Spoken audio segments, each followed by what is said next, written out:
முன்னாள் முதல்வர் மு.க.ஸ்டாலின் ஒரு அறிக்கை விட்டிருக்கிறார்.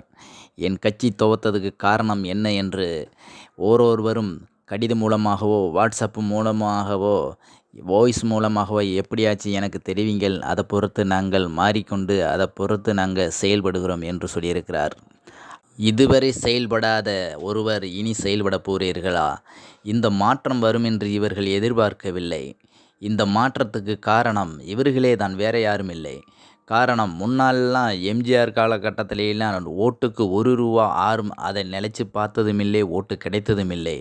ஆனால் இன்றைய ஒரு 10-20 வருஷமாகத்தான் இந்த ஓட்டுக்கு காசு, அதாவது திமுக கொண்டு வந்த காசு, அதை பார்த்து அதிமுக கொடுக்கப்பட்ட காசு, இதெல்லாம் காசை கொடுத்து கொடுத்து கொடுத்து இந்த வயசானவர்கள் அந்த காசுக்காகவே ஓட்டு போட்டதுனால தான் இத்தனை கோடி மக்கள்கள் உங்களுக்கும் ஏடிஎம்கேக்கும் போட்டு இருக்கிறார்கள். அதாவது திமுகவுக்கும் அதிமுகவுக்கும் ரூ. 1 கூட ஓட்டுக்கு காசு கொடுக்காமல் வென்ற கட்சி தான் இந்த தாவேகா.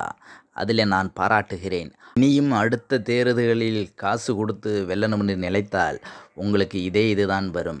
காசு என்பது இனிமேலுக்கு தமிழ்நாட்டில் யாருக்கும் காசு கொடுக்காதீர்கள், இலவசத்தை அறிவிக்காதீர்கள்.